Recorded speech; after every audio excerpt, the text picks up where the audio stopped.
जय हिंद। आपका फिर से अपने YouTube चैनल लक्ष्य साथी पर स्वागत है। इसके अंदर हम देखेंगे कि गुप्तकालीन समाज, यह हमारी भारतीय राज्य व्यवस्था पर सीरीज नंबर 86 है। इससे पहले हमने 85 टॉपिकों पर या कहें कि 85 सीरीज हमारी कंप्लीट हो चुकी है।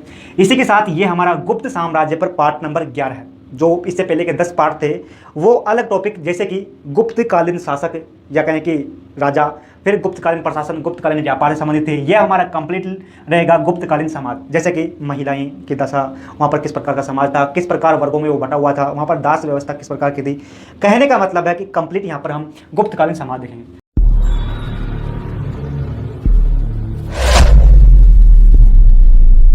तो देखिए, ये समाज था ना, यह हमारा भारत है। उत्तरी भारत के अंदर इस इलाके पर गुप्त जो राजवंश हुआ या कहीं गुप्त साम्राज्य स्थापित था। तो यहाँ पर हम देखें गुप्तकालीन समाज जो कि पितृसत्तात्मक समाज था। पिता की मृत्यु के बाद उसका पुत्र उस संपत्ति का मालिक बनता था, या कहें कि घर का प्रधान पुरुष हुआ करते थे। सभी नियम कानून निर्णय लेने का कार्य पुरुष करते थे। ये समाज था, यह पितृसत्तात्मक समाज था। इसी के साथ इस समाज के अंदर जो गुप्तकालीन समाज था, यह गुप्तकालीन समाज 4 वर्णों में बटा हुआ था, यानी कि चतुर्थ वर्ण व्यवस्था आधारित था। अब जो ये 4 वर्ण थे, इन 4 वर्णों के अंदर जैसे कि ब्राह्मण, क्षत्रिय, वैश्य, शूद्र, ब्राह्मण, क्षत्रिय, वैश्य, शूद्र, इन 4 वर्गों में ये गुप्तकालीन समाज बटा हुआ था। जो ये ब्राह्मण है, ये जैसे ब्राह्मण का समाज के अंदर उच्च स्थान हुआ करता था। ब्राह्मणों का समाज के अंदर उच्च स्थान होता था। इनका जो मुख्य कार्य जो कि शिक्षा देना, जो कि पूजा पाठ करना, कहने का मतलब है कि धर्म से संबंधित। इसी के साथ क्षत्रिय जो कि राजा, जो प्रशासन संबंधित कार्य करते हैं या कहें कि राजनीतिक कार्य। इसी के साथ जो वैश्य जो कि व्यापार, कृषि वगैरह कार्य करते हैं। जो शूद्र है वो दास करते हैं। लेकिन इस समय इनके अंदर कुछ परिवर्तन देखने को मिलता है। तो मुख्य रूप से हम देखें तो गुप्तकालीन समाज 4 वर्णों में बटा हुआ था। ब्राह्मण का समाज के अंदर सबसे ऊंचा स्थान था, फिर क्षत्रिय यानी कि राजाओं का स्थान था, फिर वैश्यों का स्थान था, शूद्रों का ना समाज के अंदर, गुप्तकालीन समाज के अंदर सबसे निचले पायदान पे था। इन सभी की तुलना में शूद्रों का सम्मान बहुत ही कम था। देखें कि जो एक गुप्त काल था, इस गुप्त काल के अंदर गुप्त शासकों ने, गुप्त साम्राज्य के अंदर गुप्त शासकों ने जो ये ब्राह्मण थे, इन ब्राह्मणों को बहुत अधिक भूमि दान दिया। गुप्त शासकों ने ब्राह्मणों को बहुत अधिक भूमि दान दिया, है ना। जिसके कारण क्या हुआ कि जो ब्राह्मण, इनके ब्राह्मणों के पास धन संपदा बढ़ने लगी। तो क्या हुआ कि इसके प्रतिफल में कि जैसे ही गुप्तकालीन शासकों ने इन ब्राह्मणों को भूमि दान दी, तो इन ब्राह्मणों ने जो ये राजा थे, गुप्तकालीन राजा, इन गुप्तकालीन राजा को देवताओं के बराबर माना, या कहें कि देवता ही माना। इसी के साथ इन ब्राह्मणों ने गुप्त शासकों को वर्ण व्यवस्था पालक भी माना, यानी कि गुप्त शासकों ने भूमि दान दी ब्राह्मणों को, और ब्राह्मणों ने इन्हें गुप्त शासकों को देवतुल्य माना, या कहें कि देवता मानने लगे। ताकि ये है ना, ये गुप्त शासकों की जो प्रजा गुप्त शासकों के आदेशों को ईश्वर के या कहें कि भगवान के या कहें कि देवताओं के आदेश मानकर उनका पालन करें। इसलिए इन ब्राह्मणों ने गुप्त शासकों को देवता की उपाधि देने लग गए। इसी के साथ देखें कि जो ये समाज था, गुप्तकालीन समाज था, ये गुप्तकालीन समाज के अंदर 4 वर्णों के अंदर जो कि निवास या कहें कि भवन के आधार पर भी वर्ण किया गया था। जैसे कि एक ब्राह्मीर है, इस ब्राह्मीर के द्वारा बताया गया, ब्राह्मीर की रचनाओं में लिखा गया है कि जो ब्राह्मण थे, इन ब्राह्मणों का जो मकान है, मकान 5 कमरों का होना चाहिए था। इसी के साथ जो क्षत्रिय है, इन क्षत्रियों का मकान 4 कमरों का होना चाहिए। इसी के साथ जो वैश्य है, इनका मकान 3 कमरों का होना चाहिए। जो शूद्र है, इनका मकान मात्र 2 कमरों का। तो यहाँ पर जो ये उच्च स्थान है, इसी के साथ इस समाज के अंदर रहने से संबंधित भी समाज के अंदर वर्णों के अनुसार बांटा गया, जैसे कि, है ना। फिर देखिए कि जो गुप्तकालीन समाज था, इस गुप्तकालीन समाज में न्याय व्यवस्था भी वर्ण आधारित थी। गुप्तकालीन समाज के अंदर जो न्याय व्यवस्था है, ये न्याय व्यवस्था भी वर्ण आधारित थी, या कहें कि जाति आधारित थी। जैसे कि यदि इस साम्राज्य के अंदर जैसे कि ब्राह्मण भी है, शूद्र भी है, एक अपराध है, इसी एक अपराध को ब्राह्मण करेगा तो ब्राह्मण को कम दंड दिया जाएगा। इसी के साथ इसी अपराध को यदि कोई शूद्र करता है, उसी अपराध को कोई शूद्र करता है तो उस शूद्र को अधिक दंड दिया जाएगा। तो गुप्तकालीन समाज में जो न्याय व्यवस्था थी, यह न्याय व्यवस्था भी वर्ण आधारित थी। उच्च जो वर्ण था इसके पक्ष में थी। इसी के साथ देखें जो कि अब मान लो कोई अपराध किया, अब इसका जो साक्ष्य है ना, ये साक्ष्य यदि उच्च वर्ण के व्यक्ति देगा तो वो मान्य होगा। यदि कोई नीचे वर्ग यानी कि शूद्र वर्ग का यदि कोई व्यक्ति वो साक्ष्य देता था तो उसका साक्ष्य अधिक प्रभावी नहीं माना जाता था। इसी के साथ देखें कि हमने कहा कि इस गुप्तकालीन समाज में यदि एक ही अपराध पर ब्राह्मणों को, इस एक ही अपराध पर ब्राह्मणों को जो कि कम दंड दिया जाएगा, इसी के साथ कोई नीचे वर्ग का या कहें कि शूद्र उसी अपराध को करता है तो शूद्र को कम ज्यादा दंड दिया जाएगा ब्राह्मणों की अपेक्षा।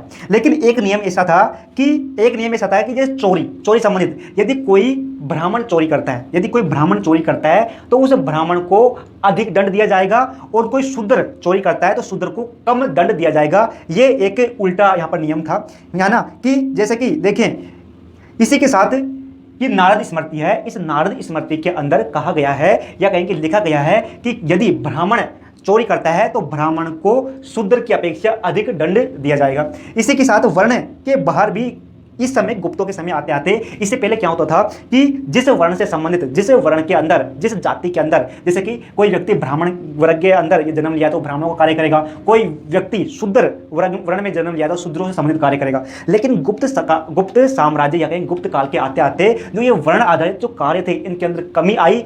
अब कोई भी व्यक्ति अपना जो वर्ण है, जैसे कि शूद्र वर्ण में वो जन्म लिया, लेकिन अब ये शूद्र वर्ण के अलावा भी बाहर कोई और कार्य कर सकता था। जैसे कि शूद्र पहले कृषि करने का अधिकार नहीं था, लेकिन अब ये गुप्तों के समय ये शूद्र कृषि भी कर सकता था। यानी कि कहने का मतलब सीधा सीधा यह है कि समय के साथ साथ जो शूद्रों पर जो पाबंदी थी वो पाबंदी कहीं ना कहीं कम होने लगी। इसी के साथ कि जैसे कि शूद्र पहले सेवा का कार्य करते थे, लेकिन अब गुप्तों के समय शूद्रों को कृषि करने की भी अनुमति दे दी गई, यानी कि शूद्र कृषि भी करने लग गए। इसी के साथ जब शूद्र कृषि करने लग गए तो ये शूद्र अर्थव्यवस्था से जुड़ गए, यानी कि शूद्र कृषि के साथ अन्य कार्य करने लग गए, जैसे कि कुछ कुटीर उद्योग वगैरह। तो जिसके कारण क्या हुआ कि इन शूद्रों के पास धन आया। धन जैसे आया, शूद्रों के पास जैसे ही धन आया तो शूद्रों की जो दशा समाज के अंदर थी, इस दशा जो कि सुधरी पहले की अपेक्षा, कि पहले शूद्र जो कि सेवा कार्य करते थे इनके पास कोई आर्थिक स्रोत नहीं था, लेकिन जैसे ये जो कि अर्थव्यवस्था से जुड़े तो इन शूद्रों के पास धन आया, और धन आया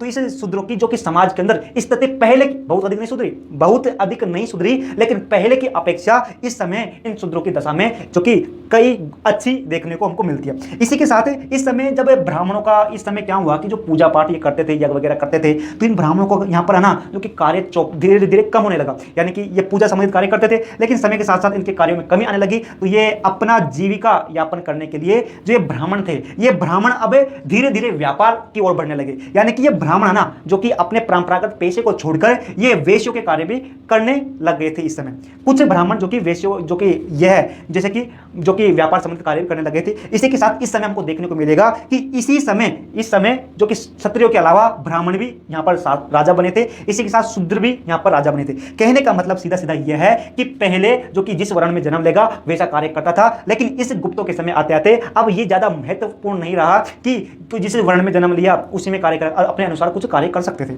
इसी के साथ कि अब जो शूद्रों की जैसे ही समाज के अंदर दशा सुधरी तो शूद्रों को जो रामायण है, रामायण महाभारत पुराण, इसके के साथ कृष्ण की पूजा करने का अधिकार दे दिया गया है ना। यज्ञ कुछ जो कि शूद्र थे, ये शूद्र भी कुछ यज्ञ करा सकते थे। पहले शूद्रों को यज्ञ करने का अधिकार नहीं था, लेकिन अब जब जैसे इनके पास आर्थिक दशा अच्छी हुई तो इन शूद्रों को भी कहा गया कि आप भी कुछ जो कि यज्ञ करा सकते हैं, है ना। इसी के साथ देखें कि छुआछूत जो एक गुप्त काल था या कहीं गुप्त साम्राज्य था, इस गुप्त साम्राज्य के अंदर छुआछूत यानी कि उसको छूता, यदि आप मुझे छूओगे तो आप भी, यदि मैं अपवित्र हूं, मान लो कि मैं अपवित्र हूं यानी कि मैं शुद्ध हूं, यदि आप मुझे छुओगे तो आप अपवित्र हो जाएंगे, पहले ऐसी मान्यता थी। जैसे कि चांडाल है, चांडाल एक वर्ग हुआ करता था, चांडाल जो कि अत्यंत इन शूद्रों से भी निम्न वर्ग समझा जाता था। जो चांडाल है, ये चांडाल, इन चांडालों को गांव से बाहर रखा जाता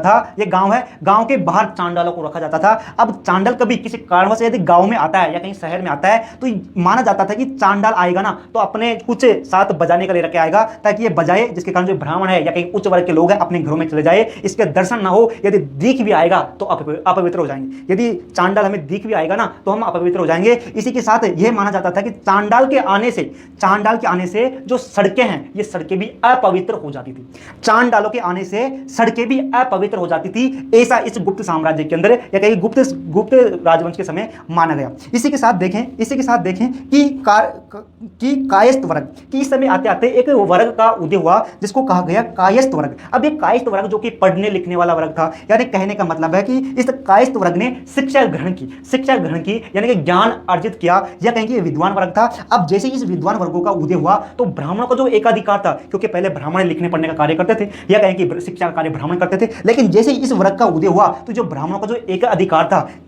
इस एकाधिकार पर इस वर्ग ने हानि पहुंचाई। इसी के साथ देखें कि इसी के साथ हम देखें कि नारद दास प्रथा है ना, दास प्रथा, तो जो नारद स्मृति है, दास प्रथा देखें तो नारद स्मृति है, एक नारद स्मृति है। इस नारद स्मृति के अंदर गुप्त काल में या गुप्त कालीन समाज के अंदर 15 प्रकार के दासों का उल्लेख है। एक नारद स्मृति है, इस नारद स्मृति के अंदर गुप्त कालीन समाज के अंदर 15 प्रकार के दासों का उल्लेख हमको देखने को मिलता है। इसी के साथ एक और देखो, इसका नाम है मत्स्यकटिक है ना, मत्स्यकटिक। इसके अंदर कहा गया है कि जो दास है इसके अंदर जो दास है, इस दासों का जो शरीर है, इस दासों का शरीर भी उस स्वामी का है। यानी कि इसके अंदर माना गया कि दास है ना, दास तो उसके अनुसार कार्य करेगा, मालिक के अनुसार कार्य करेगा, लेकिन मालिक का इतना अधिकार है कि वो दास की जो शरीर है, दास या दासियों का जो शरीर है, इसको अपने अनुसार प्रयोग कर सकता था। इसी यानी कि इस समय दासों की जो कि कह सकते हैं कि जो स्थिति वो बहुत ही खराब थी। इसी के साथ नारद स्मृति के अंदर कहा गया है कि जो दास है, यदि इन दासों से संतान यानी कि संतान उत्पन्न होता है, दासों से संतान उत्पन्न होता है, तो जो उत्पन्न संतान दासता से मुक्त माना जाएगा। यानी कि कोई दास है, ये दास किसी का गुलाम है, यदि इस दास से संतान उत्पन्न होती है तो जो होने वाली संतान है ये दासता से मुक्त मानी जाएगी, और ये संतान जिससे होगी, यानी कि कोई राजा है, इस राजा से यदि ये संतान उत्पन्न होती है तो ये संतान इस राजा के उत्तराधिकारी होगी, या कहें कि दासों से, यानी कि ये दास है और ये क्या है, राजा है, ये दासी है और राजा है, इनसे एक संतान उत्पन्न हुई, तो ये जो संतान उत्पन्न होगी ये इस दासता से मुक्त होगी। इसी के साथ ये संतान इस जो कि राजा है, इस राजा की संपत्ति की हकदार होगी। यानी कि उस समय पुरुष प्रधान समाज था, तो ये भी इसके जो कि संपत्ति का अधिकारी होगा, ऐसा माना गया। इसी के साथ देखिए कि जो गुप्त काल था या कहें कि गुप्तकालीन समाज था, इस गुप्तकालीन समाज में महिलाओं की दशा कैसी थी, तो इस समय आते आते महिलाओं की दशा पहले की अपेक्षा बहुत खराब हो गई। यानी कि मौर्यों के समय जो दशा थी है ना, कि मौर्यों से पहले जो वैदिक सभ्यता थी वहां पर महिलाओं की दशा अच्छी थी, फिर मौर्यों के समय आते आते महिलाओं की दशा थोड़ी खराब होने लगी, फिर उसके बाद मौर्योत्तर काल में महिलाओं की दशा और खराब हुई, और फिर इस गुप्तों के समय आते आते तो महिलाओं की दशा और अधिक खराब हो गई। इसी के साथ इस समाज के अंदर अनेक कुप्रथाएं भी फैली। जैसे कि देखें कि यहाँ पर महिलाओं की दशा खराब हुई, महिलाओं को पहले शिक्षा का अधिकार हुआ करता था, लेकिन अब क्या हुआ कि महिलाओं के पास शिक्षा का अधिकार ही नहीं रहा, महिलाएं शिक्षा ग्रहण नहीं कर सकती थी, लेकिन कुछ अपवाद होती थी, जैसे कि उच्च वर्ग की महिलाएं हैं या एक धनवान वर्ग की महिला है, धनवान वर्ग की कुछ महिलाओं को शिक्षा का अधिकार था, या कहें कि कुछ महिलाएं ऐसी थी जो उच्च वर्ग की थी, उन्होंने शिक्षा ग्रहण की, लेकिन सामान्य रूप से महिलाओं को समाज के अंदर शिक्षा का अधिकार नहीं था। इसी के साथ साथ इस गुप्तकालीन समाज में बाल विवाह का प्रचलन भी था। सामान्य रूप से 12 से 13 वर्ष की उम्र में बालिकाओं का विवाह कर दिया जाता था। आज भले ही हमको ये चीज खराब लगे, लेकिन उस समाज के अंदर ये प्रथा बन चुकी थी। यहाँ पर 12 से 13 वर्ष की बालिकाओं का विवाह किया जाता था, कोई बुरी बात नहीं समझी जाती थी, क्योंकि यहाँ पर ये प्रथा बन चुकी थी। इसी के साथ देखें कि जो गुप्तकालीन समाज है, इस गुप्तकालीन समाज में कालिदास के अनुसार कहा गया कि जो कन्या है, यानी कि कन्या है, ये कन्या जो कि एक बंधक के रूप में है, कन्या एक बंधक के रूप में है कि जब वो पिता के घर रहेगी तो पिता के अनुसार कार्य करेगी, और जो पति के घर जाएगी तो पति के अनुसार कार्य करेगी, ऐसा इसके अंदर बंधक के रूप में इन्होंने वर्णन किया। इसी के साथ इस समाज के अंदर जो गुप्तकालीन समाज है, इस गुप्तकालीन समाज में पर्दा प्रथा जो कि कहीं ना कहीं प्रचलित हो गई थी, पूर्ण रूप से नहीं थी, लेकिन इस समाज में पर्दा प्रथा हमको देखने को मिलती है। इसी के साथ इस समाज में सती प्रथा के भी हमको साक्ष्य मिलता है। पर्दा प्रथा यानी कि वही घूंघट प्रथा, यहाँ पर घूंघट प्रथा है ना। इसी के साथ सती प्रथा यानी कि पति मर जाता है तो पत्नी उसकी चिता में जलकर मर जाएगी, ऐसी यहाँ पर जो कि प्रथा थी गुप्तकालीन समाज में कि पर्दा प्रथा तो थी। इसी के साथ यदि पति मर जाता है किसी कारणवश से तो उसकी पत्नी भी चिता में जलकर उस पति के साथ मरना था, ऐसा हमको यहाँ पर देखने को मिलता है। लेकिन जो ये पर्दा प्रथा थी, ये पर्दा प्रथा दक्षिण भारत में नहीं थी। पर्दा प्रथा दक्षिण भारत में नहीं थी, केवल उत्तरी भारत में देखने को मिलती है, दक्षिण भारत में पर्दा प्रथा नहीं थी। देखो पर्दा प्रथा तो धीरे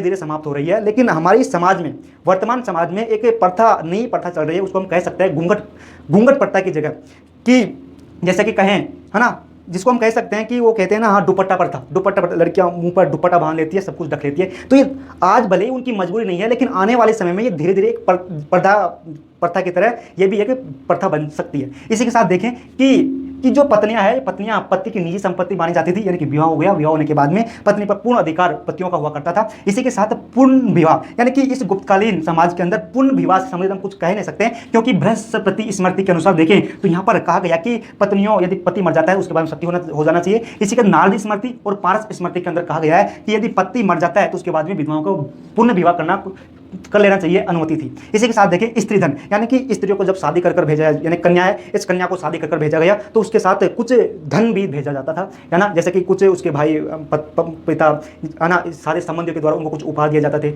धन दिए जाते थे। यानी कि इस समय जो स्त्री धन था, इस स्त्री धन के अंदर जो कि बढ़ोतरी हुई। इसी के साथ एक यज्ञवल्ल्य एक ऋषि है, यज्ञवल्ल्य एक ऋषि है। इस ऋषि के अनुसार कहा गया है कि इस समय जो पुत्री थी, जो ये पुत्री थी यहाँ पर गुप्तकालीन समाज में, इस पुत्रियों को भी पिता की संपत्ति की हिस्सेदारी माना गया है। इसी के साथ नारदी स्मृति और कात्यायन स्मृति के अनुसार देखें कि, है ना, कि जो यह है ना याज्ञवल्क्य जो ऋषि है, इस याज्ञवल्क्य ऋषि ने माना है कि पति है। याज्ञवल्क्य ऋषि ने माना है कि पति है। अब ये पति मर जाता है। याज्ञवल्क्य ऋषि ने माना है कि गुप्तकालीन समाज के अंदर यदि पति बिना पुत्र के मर जाए, यानी कि पति के कोई पुत्र उत्पन्न नहीं हुआ है, याज्ञवल्क्य ऋषि ने माना है कि यदि कोई व्यक्ति बिना पुत्र के ही मर जाता है तो उसकी जो संपत्ति है, उस संपत्ति पर उसकी पत्नी का अधिकार होगा। इसी के साथ नारदी स्मृति, इसी के साथ कात्यायन स्मृति में माना गया है कि जो पुत्री है या कहेंगे कन्या है, ये कन्या भी पिता की संपत्ति में हिस्सेदारी निभाएगी, या कहेंगे पिता की संपत्ति पर कन्या की भी हिस्सेदारी होगी, ऐसे यहाँ पर माना गया। तो यहाँ पर हमने देखने का प्रयास किया कि जो गुप्तकालीन समाज था, ये सभी जानकारी ऑथेंटिक है, इनको केंद्र सरकार भी मानती है। इसी के साथ जो हमने देखा, ये सभी नोट्स के रूप में इस वीडियो के डिस्क्रिप्शन में टेलीग्राम चैनल के लिंक पर मिल जाएंगे। इसी के साथ आप बता सकते हैं कि आपको कैसा लगा। यदि आप इसको यहाँ तक देख रहे हैं तो ये अच्छा लगा होगा। फिर मिलते हैं। जय हिंद।